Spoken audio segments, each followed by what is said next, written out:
Natal é comum fãs da alta tecnologia pedirem um MP3 ou um notebook de presente. Mas há 25 anos a febre era outra. Desembarcava no Brasil o videogame Atari, com jogos que viraram mania nacional. 1983. O Brasil é governado por um militar, o general João Batista Figueiredo. O Cruzeiro sofre mais uma grande desvalorização, um daqueles infames cortes de zeros. No cenário internacional, americanos e soviéticos, donos de enormes arsenais nucleares, disputam a hegemonia mundial. A realidade inspira a indústria de entretenimento eletrônico, que dava os primeiros passos. As telinhas de fliperama ganham as telonas do cinema, no clássico dentista Jogos de Guerra.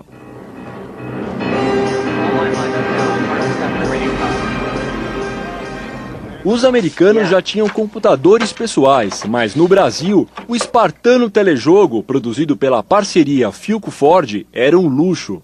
Na tela, jogadores em forma de bastão. E a bola? Era quadrada, mas era o máximo.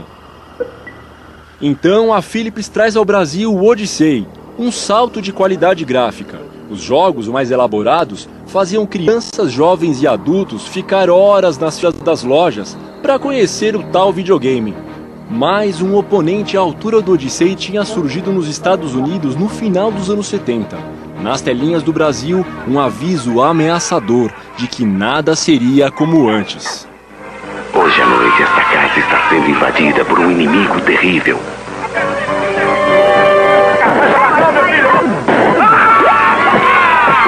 O Atari Videogame. A campanha publicitária fez tanto sucesso que o fabricante não conseguia atender a demanda. Apesar do nosso complicado cenário econômico, os estoques evaporavam. O Odyssey ele não tinha o mesmo poder de fogo que o Atari tinha, e os jogos do Odyssey não eram tão bacanas quanto o do Atari. O chamado console, esse corpo principal do videogame, era fabricado em Manaus pela Polivox, uma subsidiária da Gradiente, a partir de componentes importados. O Atari deu o impulso que a indústria nacional de eletrônicos precisava para alçar um novo voo. Inclusive, algumas das empresas dessa época, que fabricaram cartuchos e até consoles de Atari, né, elas ainda existem hoje, né, sobreviveram e produzem antenas parabólicas, produzem lâmpada de emergência, produtos de telefonia, estão aí até hoje. A reserva de mercado era uma restrição do governo à importação de produtos do estrangeiro para fortalecer a indústria nacional se desenvolver. E só que no final acabou os produtos nacionais tendo só um design diferente dos originais. E eram comuns os casos de engenharia reversa, que geraram clones de consoles e cartuchos.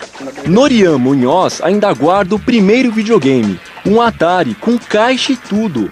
Foi o começo de uma paixão. Hoje ele tem uma coleção que ocupa 2 cômodos da casa. O colecionador lembra que a chegada do Atari definiu a hegemonia do console no mercado brasileiro. E aí em 83 foi o estouro, né? Aí já veio Atari, Odyssey, Intellivision, todas as empresas já trouxeram os aparelhos para cá. E em questão de popularidade? O Atari, sem dúvida. Não tinha como concorrer. O Odyssey ele ficou até perto, assim, porque a Philips fazia um marketing muito forte em cima. Mas o Atari dominava, não tinha jeito. Para a empresa, para a Atari, foi um bom negócio porque deu uma sobrevida a um aparelho que lá fora já estava sacramentado, né, como eu disse. E aí, esgotado, já tinha diversos jogos, o pessoal estava cansado de conhecer. E aqui no Brasil era um lançamento, então ganhou essa sobrevida de ainda vender console, vender jogo. O videogame animava horas de lazer com os amigos. Você fazia uma competição com seus amigos, né? Não era só você sozinho. Como não era todo mundo que tinha, então você competia com eles. Às vezes eu mesmo deixava de ir pra escola pra o quê? Pra jogar videogame, né? Enduro, River Raid, Hero.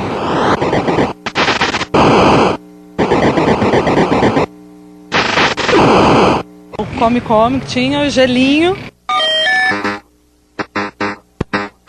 Para muitas meninas, ele foi o único contato com os games eletrônicos. Eu gostava mais dessa época, desses tipos de jogos. Agora não me adaptei, não consegui aprender. Se no Brasil o Atari fazia sucesso, nos Estados Unidos a popularidade do videogame já começava a cair.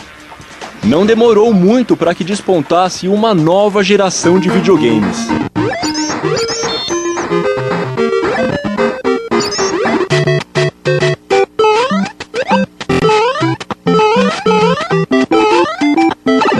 Há quem diga que o golpe final contra o Atari nos Estados Unidos veio como um tiro no próprio pé.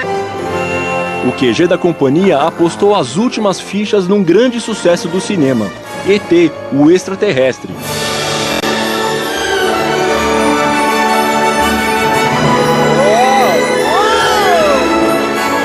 Mas o jogo, meio parado, era complicado demais para a época. O público não gostou.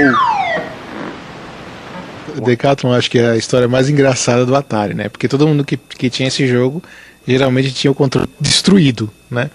Aí você, todas as ações que tinham no jogo geralmente era com o movimento do controle, né? Aí você colocava a mão, principalmente na corrida, né? E você tremia, né? O controle. Conclusão, não tinha um que aguentasse aquilo. Geralmente dava problema na placa ou na própria torre, né? Que era de um material assim frágil. Howard Scott Warshaw foi um dos programadores dos jogos. No documentário produzido por ele mesmo, Howard entrevista os antigos colegas e relembra os loucos anos em que trabalhou na companhia. Até o fundador da empresa, Nolan Bushnell, está no documentário. O pessoal trabalhava com fervor quase religioso, e quanto mais apaixonados eles estavam, melhores saíam os jogos. Foi o melhor lugar que eu já trabalhei. Até hoje sinto falta de lá. Todos os meus outros trabalhos foram muito chatos.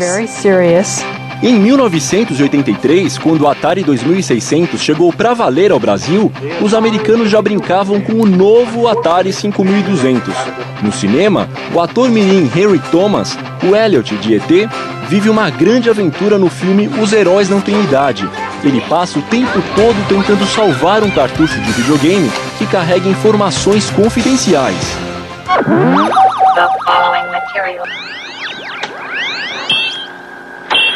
Do final dos anos 80 para cá, a Atari passou por altos e baixos nas mãos de muitos donos. Alguns lançamentos tiveram relativo sucesso, como o Jaguar e o portátil Lynx.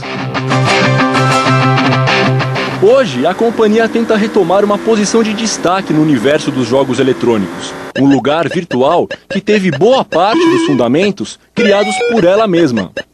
Mas parece que o grande legado da companhia é mesmo o enorme acervo de jogos clássicos. Não é à toa que eles foram os responsáveis pelos êxitos mais recentes, o Atari Flashback 1, lançado em 2004, e o Flashback 2, de 2005. Nos dois consoles, dezenas de jogos antigos na memória.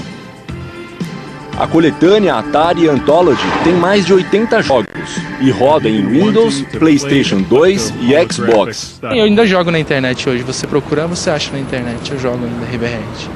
Mas quem viveu os anos 80 fazendo campeonatos mundiais de videogame na sala de casa garante que jogar no computador não é a mesma coisa. Não tem a mesma graça do que jogar num aparelho real. Você tem o prazer de pegar no controle, pegar nos cartuchos, ter a lembrança do aparelho que você teve na época. Então, para mim, é uma experiência tátil também, não é apenas o jogar.